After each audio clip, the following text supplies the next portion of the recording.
Hello everyone, this is Shalini and you are watching your own educational channel SS Classes. Dear students, आज के video में हम करेंगे हमारा इतिहास और नागरिक जीवन कक्षा 6 से पहले पाठ का अभ्यास कार्य। तो देर किस बात की, हम शुरू करते हैं पहले प्रश्न से। और आपका पहला प्रश्न है, पहले मैं आपको बता देती हूँ कि इस पाठ का शीर्षक क्या है। कैसे पता करें कब क्या हुआ था। पाठ के शीर्षक से ही स्पष्ट है कि हमें ओवरऑल जानना है इतिहास जानने के स्रोत क्या हैं। क्या पढ़ के, क्या देखकर, किन्हें समझकर हम इतिहास के बारे में जानकारी हासिल कर सकते हैं, यही हमारे पाठ का शीर्षक है। तो चलिए पहले प्रश्न से शुरू करते हैं। पहला प्रश्न है, प्राचीन काल के मानव किस किस पर अपने अभिलेख लिखते थे और क्यों। डियर स्टूडेंट्स, आज के ज़माने में हम क्या करते हैं, एक डायरी मेंटेन करते हैं। हर व्यक्ति अपने अपने बारे में कुछ ना कुछ डायरी में अपने मेंशन ज़रूर करता है।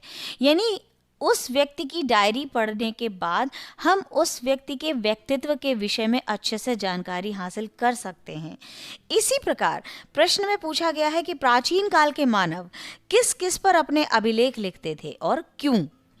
तो इसका उत्तर लिखिए कि प्राचीन काल के मानव अपने अभिलेख ताड़ पत्रों यानी ताड़ के पत्तों पर लिखते थे, भोज पत्रों जिस पर भोजन किया जाता है उस पत्ते पर लिखते थे, और ताम्र पत्तों पर लिखते थे यानी तांबे के एक प्लेट होती थी उस पर लिखते थे। कभी कभी वे बड़ी शिलाओं, स्तंभों यानी खंभों पर, पत्थर की दीवारों, मिट्टी या पत्थर के छोटे छोटे फलकों पर भी लेख लिखा करते थे, क्योंकि उस समय कागज़ का आविष्कार नहीं हुआ था। आपके प्रश्न का उत्तर आपको मिल जाता है कि प्राचीन काल के मानव किस किस पर अपने अभिलेख लिखते थे और क्यों लिखते थे, क्योंकि उस समय कागज़ का आविष्कार नहीं हुआ था। बढ़ते हैं दूसरे प्रश्न की ओर। दूसरा प्रश्न है, पाठ में आपने सम्राट अशोक के किस अभिलेख के बारे में जाना। उत्तर लिखिए।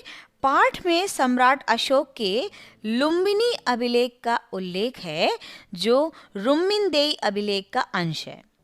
इस अभिलेख में अशोक ने ये घोषणा की है कि लुम्बिनी में उपज का 8वां भाग कर के रूप में यानी टैक्स के रूप में लिया जाएगा। तीसरा प्रश्न है, इतिहास लेखन में सिक्के एवं अभिलेख किस प्रकार सहायक होते हैं। यानी इतिहास को लिखने में किस प्रकार सहायता देते हैं सिक्के और अभिलेख, लिखिए। तो उत्तर लिखिए। इतिहास लेखन में सिक्कों एवं अभिलेखों का काफ़ी महत्व है, यानी बहुत इम्पोर्टेंस है इसका। सिक्कों से तत्कालीन शासक का नाम, उसका समय, सिक्के की बनावट से उस समय की कला तथा धातु से आर्थिक स्थिति की जानकारी प्राप्त होती है। अब मान लीजिए कोई सिक्का आपको सोने का बरामद होता है। अब उस सिक्के से आपको पहले बात तो ये पता चल जाएगा कि उस समय उसका शासक कौन रहा होगा, उसका नाम पता लगेगा, उसका समय पता लगेगा क्योंकि उसमें सन छपा होता है, और सिक्के की बनावट से हमें ये पता चल जाएगा कि उस समय की कलाकृति कैसी रही होगी, और धातु क्योंकि सोना है तो आर्थिक स्थिति ऑब्वियसली अच्छी रही होगी, हमें ये पता चलता है। और अभिलेखों से उस समय के राजा का नाम, उसकी नीति कानून, शासनकाल, लिपि यानी लेख, भाषा, साम्राज्य विस्तार यानी कहाँ तक उसका साम्राज्य विस्तारित था, और सभ्यता, संस्कृति आदि के विषय में पता चलता है। तो ऑब्वियस सी बात है कि सिक्के और अभिलेखों का काफ़ी इम्पोर्टेंस है। अगला प्रश्न है, मेगस्थनीज की पुस्तक का नाम क्या था। तो बहुत सरल सा उत्तर है, मेगस्थनीज की पुस्तक का नाम था इंडिका। याद रखिएगा, इंडिका मेगस्थनीज की पुस्तक का नाम था। अगला है, इतिहास जानने के पुरातात्विक व साहित्यिक साधनों यानी स्रोतों का वर्णन कीजिए। अब पुरातात्विक और साहित्यिक दोनों साधनों का आपको वर्णन करना है। पुरातात्विक और साहित्यिक दोनों स्रोतों से हमें इतिहास की जानकारी प्राप्त होती है। इन स्रोतों की सहायता से इतिहासकार और पुरातत्वविद अतीत का निर्माण करते हैं। यानी पुरातत्व विभाग वाले भी इन जो भी हमें स्रोत मिलते हैं पुरातत्व से और जो साहित्यिक स्रोत मिलते हैं, इनकी सहायता से अतीत का निर्माण करते हैं, यानी वो खुद ही बताते हैं कि ये इनका अतीत कैसा रहा होगा। इतिहासकार इन्हीं स्रोतों से अतीत की कृषि, पशुपालन, कामगार, शिल्पकला, काम धंधे, व्यापार, नाप तौल, लेन देन, कर यानी टैक्स आदि के आधार पर आर्थिक स्थिति का वर्णन करते हैं।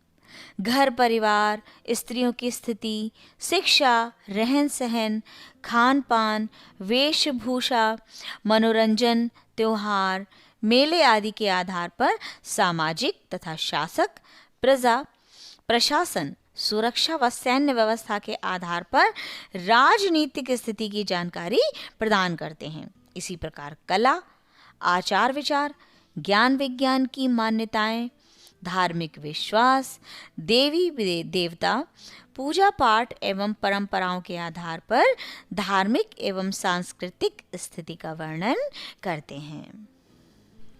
हम बढ़ेंगे अगले अभ्यास कार्य की ओर और अगला अभ्यास कार्य है अंतर स्पष्ट कीजिए। आपको अंतर स्पष्ट करना है प्राक ऐतिहासिक काल, आद्य ऐतिहासिक काल और ऐतिहासिक काल के मध्य। तो सबसे पहले हम अंतर देखेंगे प्राक ऐतिहासिक काल। वह समय जिसके लिए कोई भी लिखित सामग्री उपलब्ध नहीं है, प्राक ऐतिहासिक काल कहलाता है। यानी प्राक ऐतिहासिक काल में कोई भी लिखित सामग्री उपलब्ध नहीं थी उस समय। अब आद्य ऐतिहासिक काल, वह समय जिससे संबंधित लिखित साक्ष्य उपलब्ध तो हैं किंतु उन्हें पढ़ा नहीं जा सकता है, ऐसे काल को आद्य ऐतिहासिक काल कहते हैं। यानी इसमें आद्य ऐतिहासिक काल के अंतर्गत लिखित साक्ष्य तो हैं लेकिन उनको पढ़ा नहीं जा सकता, वो ऐसी लिपि में लिखे हुए हैं। और ऐतिहासिक काल, जिस काल के विषय में लिखित सामग्री से जानकारी मिलती है और उसे पढ़ा भी जा सकता है, इस काल को ऐतिहासिक काल कहते हैं। तो प्राक ऐतिहासिक काल में कोई लिखित सामग्री उपलब्ध नहीं थी। आद्य ऐतिहासिक काल में लिखित सामग्री तो है, साक्ष्य तो है, लेकिन उनको पढ़ा नहीं जा सकता है। और ऐतिहासिक काल में लिखित जानकारी भी मिलती है और उसे पढ़ा भी जा सकता है। अगला अभ्यास कार्य है निम्नलिखित से आप क्या समझते हैं?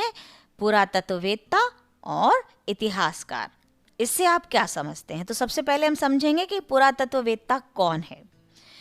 डियर स्टूडेंट्स, पुरातत्ववेत्ता सावधानी से जमीन की देखरेख और समझ के आधार पर खुदाई करते हैं।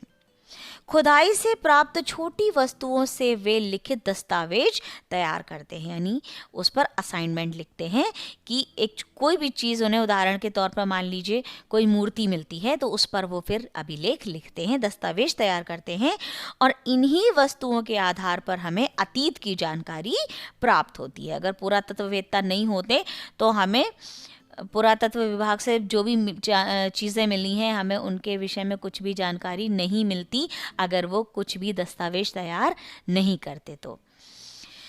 अब इतिहासकार कौन होता है? इतिहासकार अतीत से प्राप्त तथ्यों और साक्ष्यों के आधार पर बीते समय की जानकारी देते हैं। वे कृषि, पशुपालन, व्यापार, नापतोल, लेन देन आदि के आधार पर आर्थिक स्थिति का चित्रण करते हैं। जाति पाति, घर परिवार, स्त्रियों की दशा, शिक्षा, खान पान, वेशभूषा, मनोरंजन, त्योहार व मेले आदि से सामाजिक स्थिति का चित्रण करते हैं और इसी प्रकार राजनैतिक, धार्मिक व सांस्कृतिक स्थिति का भी चित्रण करते हैं। तो ये थी पुरातत्ववेत्ता और इतिहासकार के बारे में जानकारी। हमारा अगला अभ्यास कार्य है सही कथन पर सही का निशान एवं गलत कथन पर गलत का निशान लगाइए। प्राक इतिहास जानने के लिए हमारे पास लिखित सामग्री है? गलत, नहीं है। प्राचीन काल के मानव कागज पर लिखते थे? गलत, क्योंकि उस समय कागज का आविष्कार नहीं हुआ था। सिक्कों एवं अभिलेखों से भी ऐतिहासिक जानकारी यानी ऐतिहासिक जानकारी मिलती है? सही। राजतरंगिणी कौटिल्य यानी चाणक्य की रचना है? गलत, राजतरंगिणी कल्हड़ की रचना है। वेद धार्मिक साहित्य है, सही। फायन मौर्य काल में भारत आया था, गलत। फायन गुप्त काल में भारत आया था। हम बढ़ेंगे अपने अगले और अंतिम अभ्यास कार्य की ओर और अब अगला अभ्यास कार्य है, मान लीजिए आप सारनाथ स्तूप देखने जा रहे हैं, तो स्तूप के बारे में आप क्या क्या जानना चाहेंगे, अपनी जानकारी के लिए कुछ प्रश्न बनाइए।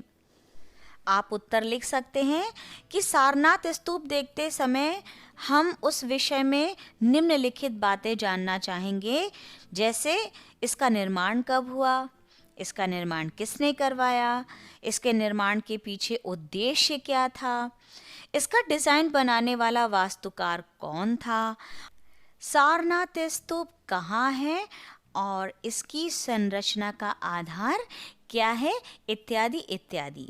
तो आइए जल्दी से हम इसके उत्तर छांट लेते हैं।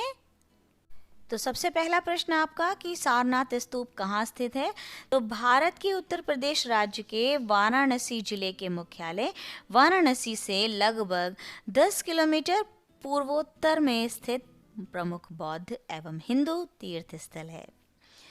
इसका निर्माण 500 ईस्वी में सम्राट अशोक द्वारा 249 ईसा पूर्व बनाए गए एक स्तूप व अन्य कई स्मारक के स्थान पर किया गया था। अब इसके पीछे इसका उद्देश्य क्या था?